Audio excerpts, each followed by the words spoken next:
El sistema informativo de Canal 1 presenta CMI Primera Emisión. Las razones de Romaña, el Paisa y el Zarco Aldinever para regresar a las armas dicen que la paz no se mendiga. ¿Qué implica la sanción de la Procuraduría a Jesús Santrich? Se prepara el camino para su muerte política. 25 casas destechadas en Malambo Atlántico por fuertes lluvias. Infección respiratoria aguda y desnutrición, principales causas de muerte en menores de 5 años. En un mes, 4.000 denuncias contra las EPS por no autorizar y asignar citas médicas. Más de 2.000 celulares han sido robados en la localidad de Usaquén, en el norte de Bogotá. 13 operativos para prevenir consumo de drogas y porte de armas en 13 colegios de Soacha. Arrancó la visita de Ivanka Trump. Hija del presidente de Estados Unidos lanza la Academia para Mujeres Emprendedoras. Dorian pierde fuerza y baja su intensidad a categoría 2. Supersalud interviene en la EPS Cruz Blanca y toma posesión de sus bienes y negocios.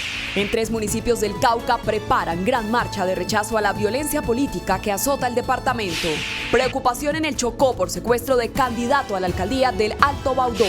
Preocupante situación por confinamiento de indígenas en Antioquia. Más de 1.000 emberas no pueden salir de sus resguardos por presencia de grupos armados. Hasta por 100.000 pesos, bandas criminales de Medellín alquilan armas de fuego para cometer homicidios. Continúa la búsqueda de una psicóloga secuestrada en Ituango, Antioquia. Emergencia en Nimaima, Cundinamarca. Voraz incendio consume más de 100 hectáreas de bosque. 15 ciclistas y 20 motociclistas han muerto en 2019 por accidentes de tránsito que involucran a vehículos de carga en Bogotá. En 18 meses, autoridades han interceptado 45 embarcaciones en aguas internacionales con cerca de 150 toneladas de cocaína. Con Luisa Tobo. Noticia en desarrollo en CMI. Muy buenos días, bienvenidos a CMI Primera Emisión. La Superintendencia de Salud intervendrá a la EPS Cruz Blanca por un periodo de 2 meses. Luego de ese periodo definirá si liquidan o no a la empresa promotora que atiende a más de 336.000 usuarios. Jennifer Agudelo, buenos días. ¿Y qué irregularidades encontró la Supersalud para tomar esta decisión? Luis y televidentes, muy buenos días. Pues primero que todo les cuento que en horas de la mañana la Superintendencia Nacional de Salud tomó posesión de esta sede administrativa de la EPS Cruz Blanca. Eso quiere decir que a partir de hoy, por un periodo de 2 meses, ellos serán los administradores y definirán si liquidan o no a esta EPS. Son 2 razones por las cuales tomaron esta medida. Una tiene que ver con el alto número de quejas por parte de los usuarios y la otra tiene que ver con problemas financieros que ya ascienden a los 335.000 millones de pesos. Exactamente, o sea, se nombra un agente especial que va a seguir administrando, y no solamente administrando, sino precisando la información que tiene la entidad para hacer un diagnóstico más preciso de lo que se debe hacer. Como es tan específica las tareas que se le dieron a la gente, pretendemos que en un tiempo muy corto se tome una decisión definitiva del futuro de la entidad. En total, la EPS Cruz Blanca tiene 333.000 usuarios aquí que atienden normalmente. Lo que dice la superintendencia es que ellos tienen un parte de tranquilidad y que los servicios se darán a cabo normalmente. Desde el norte de Bogotá, informó Jennifer Agudelo, CMI, La Noticia. Jennifer, muchas gracias. En otras noticias, en menos de 5 días, los desertores del proceso de paz han hecho apariciones públicas para justificar su regreso a las armas. En las últimas horas, los guerrilleros conocidos como el Paisa, Romaña y Aldinever explicaron sus razones para alejarse del proceso en varias cartas públicas. Mientras tanto, con la decisión de la Procuraduría de suspender a Santrich, empezó el camino para declarar la muerte política del exguerrillero. Bajo el título Por una paz sin más traiciones, alias El Paisa publicó esta carta de 4 páginas de extensión en las que explica los motivos que lo impulsaron a abandonar el proceso de paz y regresar a las armas. Una de ellas, asegura, es el exterminio al que se han visto sometidos los integrantes de las FARC tras la firma del acuerdo de paz. Una paz agonizante por cuenta de cada excombatiente, reclamante de tierras, líder y lideresa social, defensor de derechos humanos asesinado, una paz sin dignidad para quienes entregaron las armas. retoma las palabras y los argumentos expuestos por Iván Márquez y Jesús Santrich en los videos publicados de la última semana y asegura que no hay seguridad jurídica para los reincorporados y sus jefes. El montaje jurídico y la injusta reclusión de Santrich con fines de extradición reconfirman la inseguridad jurídica respecto a los excombatientes de las FARC y la falta de garantías para su participación política. Otros dos hombres que aparecen en el video junto a Márquez, como son alias Romaña y alias Aldinever, también publicaron cartas en las que critican las políticas económicas y sociales impulsadas por el gobierno Duque. 25 casas destechadas en Malambo Atlántico por las fuertes lluvias que azotaron la comunidad del barrio Monte Carlo. El aguacero también provocó la caída de árboles. Fabián Lesmes, buenos días y qué atención reciben las familias afectadas. Luisa, muy buenos días para usted y todos nuestros televidentes. A esta hora continúan las autoridades de gestión del riesgo de desastre del municipio de Malambo realizando el censo de las personas que resultaron afectadas con las fuertes brisas. De acuerdo y de conformidad con el censo que realicen, así les entregarán las ayudas. Nuevamente los habitantes del barrio Montecarlo se vieron afectados por las fuertes lluvias en Malambo. Varias casas se vieron afectadas. Esto sentimos hoy cuando cayó la parelilla, pero enseguida nosotros, la gente se ya salió, todo el mundo corriendo. Ocurrió tan rápido que tuvimos que salir corriendo, la niña tapándolo, el bebecito para la casa vecina. La comunidad pide a las autoridades ambientales de esta localidad y también del Atlántico que tomen medidas con algunos árboles, pues temen que con otra lluvia se puedan venir sobre los techos de sus casas. Siquiera cortando estos árboles porque ya es el tercer árbol que se cae en esta cuadra y causa desastre. Anteriormente acá había uno también del Laurel, se cayó, aquí al lado había uno, también se cayó, causó desastre el día que se cayó. Aún las autoridades de gestión del riesgo de desastre de este municipio no tienen el censo real de los damnificados por las fuertes lluvias. Apenas finalicemos el censo, hacemos el acta del comité de riesgo y se lo enviamos al doctor Edinson Palma a la oficina de desastre del departamento para de esta forma gestionar las ayudas para las familias afectadas. Los habitantes de Malambo esperan las ayudas para restaurar sus techos y las paredes caídas. Luisa, gran parte del municipio de Malambo a esta hora se encuentra sin el fluido eléctrico debido a que ayer por los fuertes vientos varios cables cayeron al suelo. Esperan la ayuda de Electricaribe. Desde Malambo, Fabián Lesmes, CMI, La Noticia. Fabián, muchas gracias. Infección respiratoria aguda y desnutrición son las principales causas de muerte en menores de 5 años en el país. En la última semana murieron 15 menores por estas enfermedades. Según el Instituto Nacional de Salud, en la última semana del presente año hubo 11 fallecimientos de menores de 5 años por infección respiratoria aguda.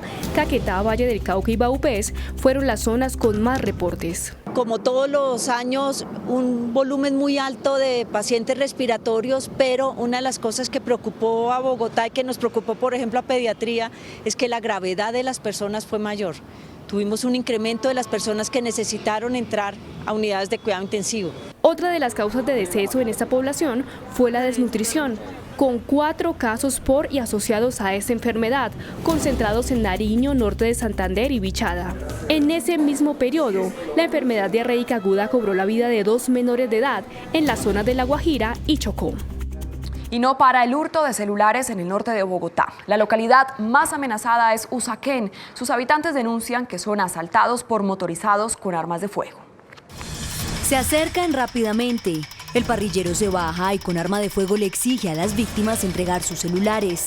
Esta es la modalidad delincuencial que continúa azotando la seguridad de los habitantes del sector de San Antonio en la localidad de Usaquén, en el norte de Bogotá. Acribilla a la señora que iba entrando a su casa y de una vez le va quitando el celular y los documentos del esposo. Con armas son amenazadas las víctimas para que no pongan resistencia. Nos tienen preocupados porque ya se conocen que son los mismos que están haciendo los mismos accionarios de delincuencia. Denuncian que ante los actos delictivos hacen falta cámaras de seguridad. Y es indispensable. Esto hace que las redes de apoyo y que la policía y que la fiscalía puedan trabajar articuladamente en la consecución de pruebas. En lo corrido del año 2019, 34.149 celulares han sido hurtados en Bogotá y solamente en la localidad de Usaquén se han registrado 2.608 de estos robos. Y a paso lento, el huracán Dorian continúa golpeando las Bahamas. Dorian ha perdido intensidad y bajó a categoría 2.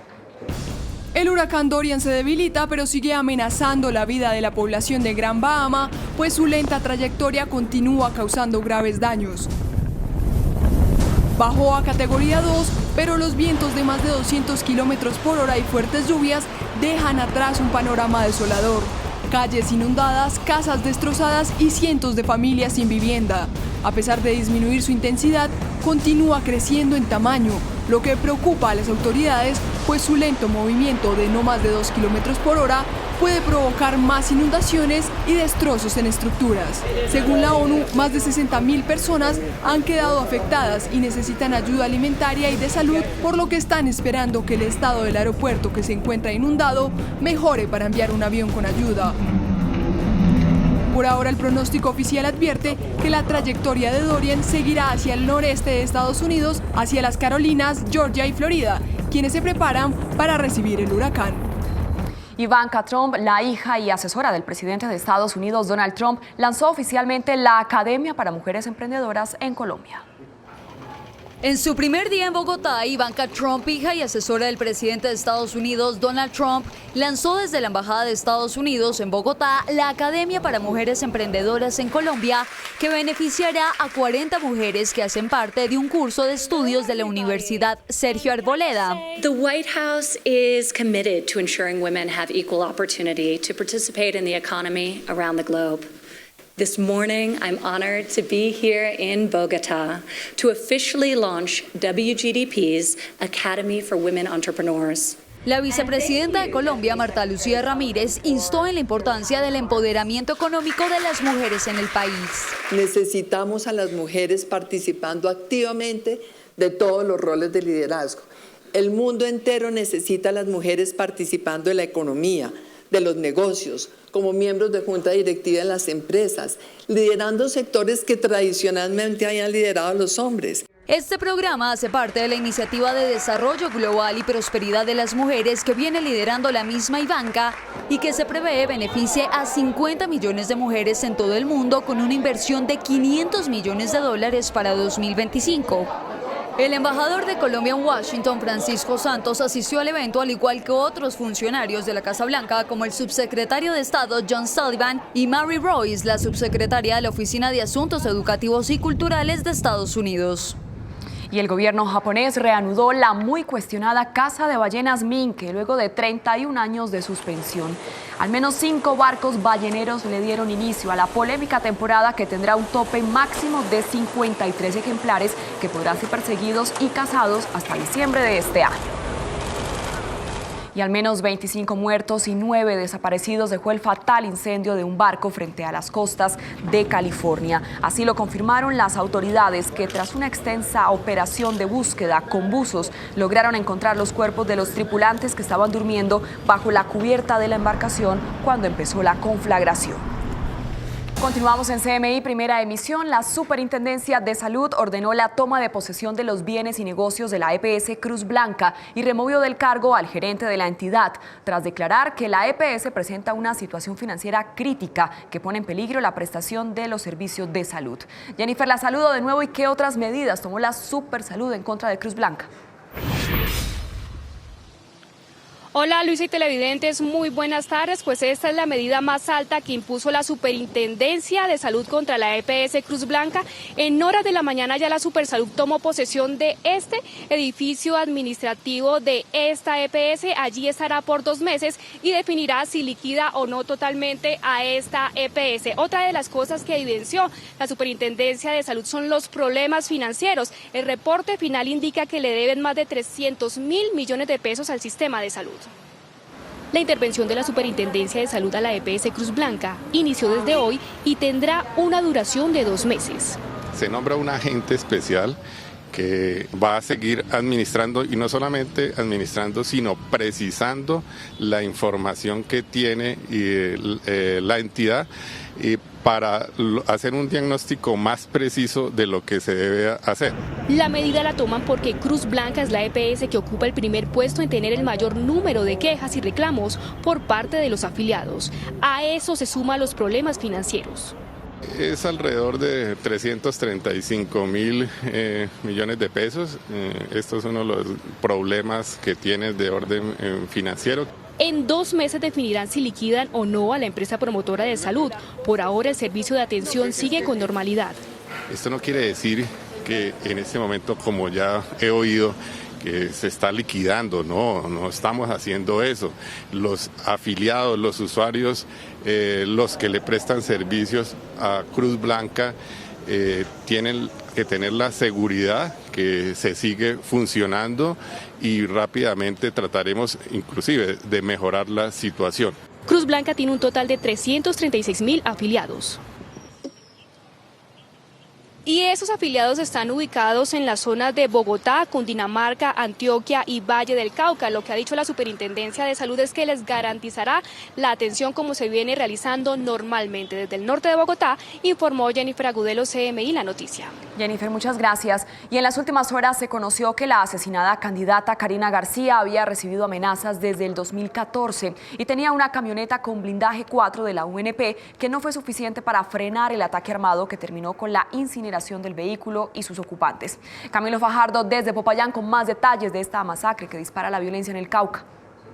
Gracias, Luisa Fernanda. Cordial saludo. Pruebas de ADN serán necesarias para identificar los cuerpos de las personas que quedaron calcinadas dentro de la camioneta que sufrió el ataque en la vereda La Betulia, vehículo de la caravana de la candidata Karina García Sierra, quien había reportado múltiples amenazas contra su vida. Esta semana, el miércoles... El gobernador del Cauca dio a conocer que las amenazas contra Karina García Sierra eran reiterativas, por eso contaba con un esquema de seguridad que resultó insuficiente ante el ataque perpetrado cuando transitaba por la vereda La Betulia. Desde el año 2014 al año 2018, ¿cierto? Son 5 denuncias que había hecho, no como candidata, sino pues como distintos roles, como personera, como concejal, que había sido del municipio de Suárez. Karina García era egresada de la Universidad Santiago de Cali, donde recibió título como abogada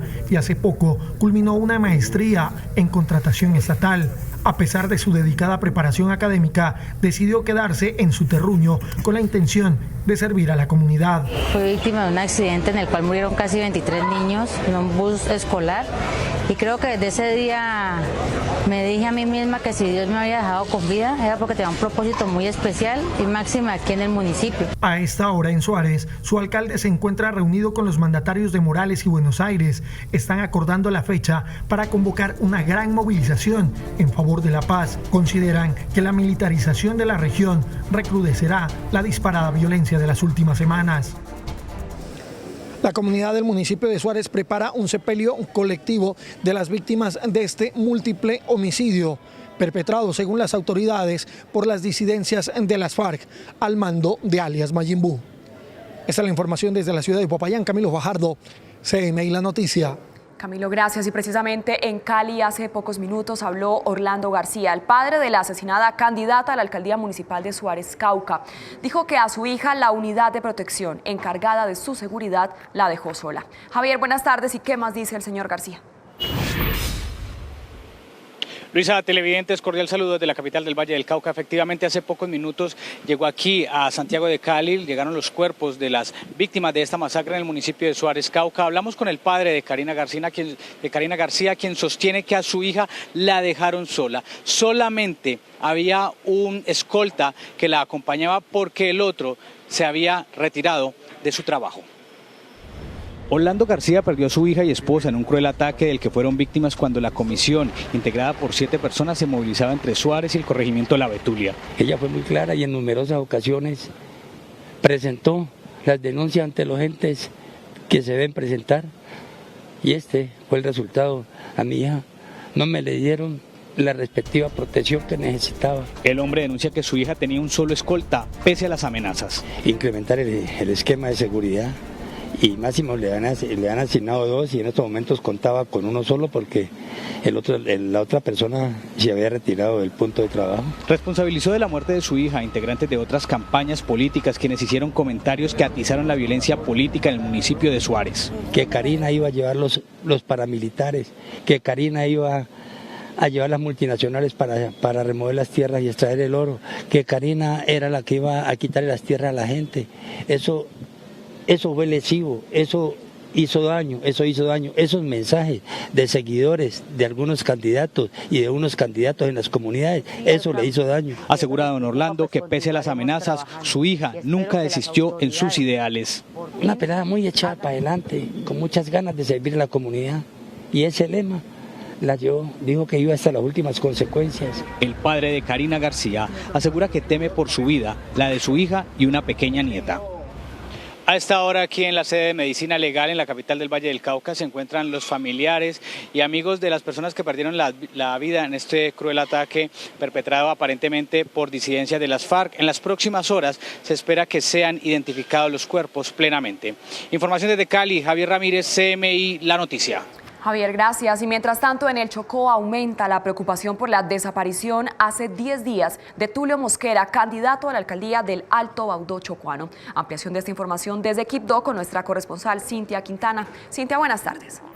Sí, muy buenas tardes. 10 días se cumplen hoy del secuestro a manos del ELN de Tulio Mosquera Asprilla. Según hipótesis, el candidato se encontraba en campaña política y fue retenido cuando se desplazaba por la cuenca de Río Dubasa. El dirigente político habría sido retenido por integrantes de la guerrilla del ELN desde el pasado 24 de agosto, mientras se encontraba en la comunidad indígena de Andeudo. La parte de riesgos de corrupción al elector que se presentan y otros riesgos que están derivados de la injerencia del accionar de grupos armados ilegales que pueden afectar campañas y a los candidatos que están desarrollando su actividad proselitista. Fueron 12 los retenidos, pero luego de horas en la selva fueron dejados en libertad 11 los acompañantes del candidato político. Por el momento, temor y zozobra viven los familiares de Tulio Mosquera. En la comunidad indígena Adeudo, que queda en el río Dubasa, y estando en esa reunión se le acercan hombres armados y a él y a los 12 acompañantes los internaron en la selva. Mientras las autoridades adelantan investigaciones para dar con el paradero del candidato, por otra parte los familiares y amigos exigen su libertad. Por el momento las autoridades afirman que se encuentran adelantando las investigaciones para dar con los autores materiales e intelectuales del secuestro del candidato político. En otras noticias del departamento del Chocó, la Defensoría del Pueblo hace una alerta sobre la situación que viven cerca de 1.200 indígenas que se encuentran desplazados en Juradó. Estas son pertenecientes a 7 comunidades de este departamento. Esto es la información desde Quibdó, Cintia Quintana, para CMI, La Noticia. Cintia, gracias. Y hay alerta en el municipio de Nimaima, Cundinamarca, por un voraz incendio que ya ha consumido 100 hectáreas de bosque. El IDEAM, por su parte, afirma que hay alertas en otras zonas del país por otros incendios forestales. Desde el pasado domingo en horas de la noche inició este incendio que se ha extendido por más de 100 hectáreas de bosque en el municipio de Nimaima, Cundinamarca, ubicado a 75 kilómetros de Bogotá. Las llamas que no cesa tienen en alerta a las unidades de gestión del riesgo por la amenaza que representa para las familias que habitan cerca de la cordillera. Fue por esto que 4 familias tuvieron que ser evacuadas ante el inminente peligro. Bomberos de los municipios de San Francisco, Villeta, La Vega y Útica trabajan día y noche para tratar de controlar las llamas.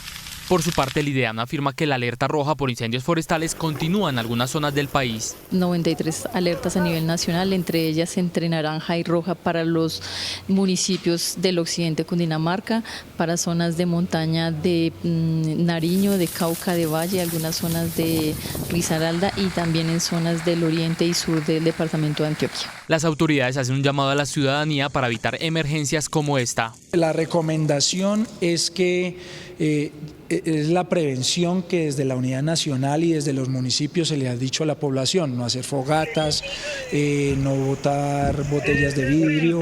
En lo que va corrido el año, más de 100.000 hectáreas de bosque han sido consumidas por incendios en Colombia. Hacemos una breve pausa y al regresar a CMI Primera Emisión espere. Más de 1.000 indígenas en veras confinados en Antioquia por presencia de grupos armados. Por 100.000 pesos alquilan armas en Medellín para cometer homicidios. Ya regresamos. Continuamos en CMI Primera Emisión. Para evitar la muerte de ciclistas y motociclistas en las carreteras del país, 1.300 vehículos de carga serán marcados con afiches de punto ciego para prevenir los accidentes. Pero, ¿qué es un punto ciego y cómo funciona? Acá le contamos. Los vehículos de carga larga y ancha han estado involucrados en el 35% de las fatalidades de ciclistas y en el 23% de las muertes que comprometen a motorizados en Bogotá. Los registros dan cuenta de 15 biciusuarios y 20 motociclistas muertos durante 2019. La mayoría de estos accidentes por imprudencias viales. Ante el panorama, se inició con la marcación de puntos ciegos en más de 1.300 de estos vehículos. Puede haber ciclistas, puede haber motociclistas casi enfrente de los lados del vehículo, y por la disposición de la cabina y por los espejos, pues muchas veces hay unas zonas en donde realmente los ciclistas, los motociclistas se vuelven invisibles. Sin embargo, los actores viales más vulnerables aseguran que la mayoría de los vehículos pesados no respetan las señales de tránsito, lo que genera mayor accidentalidad. Son muy atravesados y pasan por sitios, por ejemplo, los carros grandes pasan por sitios donde no deben pasar. Lo orellan a uno, lo atropellan, le pitan, le hacen de todo, mejor dicho. Respetar a nosotros los ciclistas y pues que continuemos con una cultura mejor. Recuerde que la distancia mínima que debe haber entre un ciclista y un vehículo es de 1,5 metros y deben transitar por la derecha de la vía. La Organización Indígena de Antioquia denuncia que más de 1.000 emberas están confinados en sus territorios por la presencia de grupos armados que les niegan el ingreso de alimentos a sus comunidades. Más de 500 niños están sin clases. Yusi Chaparro, buenas tardes. ¿Y en qué zonas están confinados los indígenas y cuáles son los grupos armados que hacen presencia en esta región? Hola Luisa, buenas tardes. Según la Organización Indígena de Antioquia, están confinados en sus propios resguardos en Vera, en diferentes puntos del departamento de Antioquia, especialmente en lo que tiene que ver con los límites del Chocó y también el Atrato Medio. Hace pocos minutos, el gobernador de Antioquia, Luis Pérez Gutiérrez, dijo que enviará una comisión allá a esta zona para tratar de solucionar el estado crítico en el que viven estos indígenas. La crítica situación de confinamiento se vive en los resguardos indígenas de municipios como Frontino, Urrao, Dabeiba y Murindó en Antioquia, en donde los embera no pueden salir por temor a los grupos criminales. Incluso algunos no les permiten ingresar alimentos que ya comienzan a escasear. Difícil acceso a los medios de vida de la gente. No pueden salir a pescar, a cazar, porque se nos ha advertido de que hay minas antipersona instaladas en el territorio. Son cerca de 1.000 indígenas confinados. Los más afectados son 500 niños que están desescolarizados, pues por temor no asisten a clase. Algunos docentes han tenido que salir por miedo, han habido unos enfrentamientos en el territorio. Una comisión humanitaria que va a visitar todos los terrenos indígenas de esos 4 municipios. La Organización Indígena de Antioquia pide a las fuerzas militares que realicen controles para proteger a las comunidades y excluirlas del conflicto. Y en otras noticias de Medellín se conoció una grave denuncia que tiene que ver con el porte ilegal de armas de fuego. Las bandas criminales estarían alquilando hasta por 100.000 pesos pistolas y fusiles a otros sicarios para que cometan diferentes delitos como homicidios y también los fleteos. A propósito de grave denuncia que se conoció en las últimas horas, se adelantó un operativo en donde fueron incautadas 25 armas de fuego. La investigación de inteligencia de policía reveló que integrantes de bandas criminales de la ciudad alquilan armas de fuego como pistolas, revólveres y hasta fusiles a otros delincuentes para cometer homicidios y todo tipo de ilícitos. No tienen el desgaste de algunas organizaciones delincuenciales de estar pendientes de las armas de fuego, sino solamente las utilizan, las prestan, las alquilan cuando las necesitan utilizar. Las armas son alquiladas hasta por 100.000 pesos. Su valor comercial en venta es entre 1 y 5 millones de pesos dependiendo el calibre. Además de obtener una renta ilícita por el alquiler de armas, hasta las intercambian por estupefacientes para microtráfico. Ya después de que llegan en este caso al Valle de Aburrá, pues son distribuidas y revendidas por parte de estas organizaciones criminales a los delincuentes. En las últimas horas, en un mega operativo, fueron decomisadas 25 y 16 personas fueron capturadas. También se están realizando algunas operaciones en las fronteras con Colombia para evitar el ingreso de este mercado ilegal de armas de fuego. Esto desde Medellín. Yusi Chaparro, CMI La Noticia. Feliz tarde. Yusi, gracias. Hacemos una breve pausa y al regresar a CMI Primera Emisión. Santander, el departamento con más denuncias por violencia de género. Ya volvemos. Continuamos en CMI, primera emisión. La fuerza pública libra una guerra química contra los estupefacientes. Es en sus laboratorios especializados donde se analizan más de 30.000 muestras de sustancias al año para darle a las autoridades luz verde a las incautaciones y fundamentos científicos a los jueces para dictar condenas por narcotráficos. En Colombia no se arranca una mata de coca sin el visto bueno de un laboratorio oficial.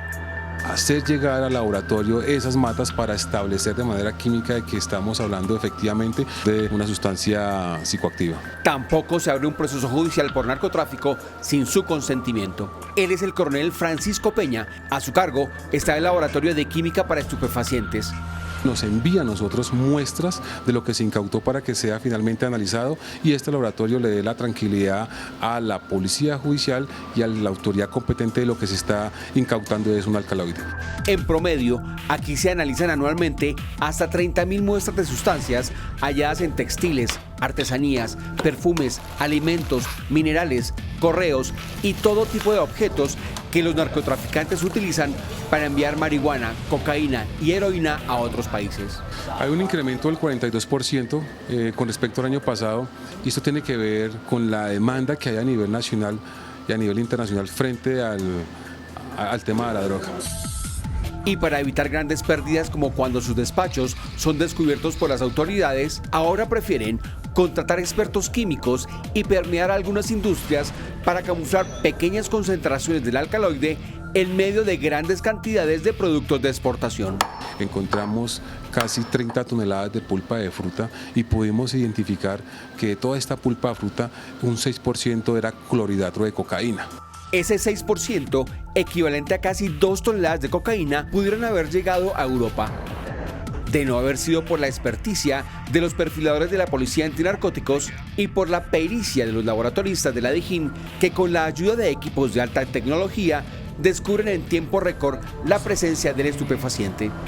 Hace 3 meses, las mafias de narcotráfico intentaron enviar a Grecia 1 tonelada de cocaína finamente mezclada en medio de 32 toneladas de mineral de cobre. Y una vez en el país de destino, a través del mismo proceso químico, lo que se va a hacer es destilar y dejar allí básicamente aislar la sustancia estupefaciente y poder recopilarla y comercializarla.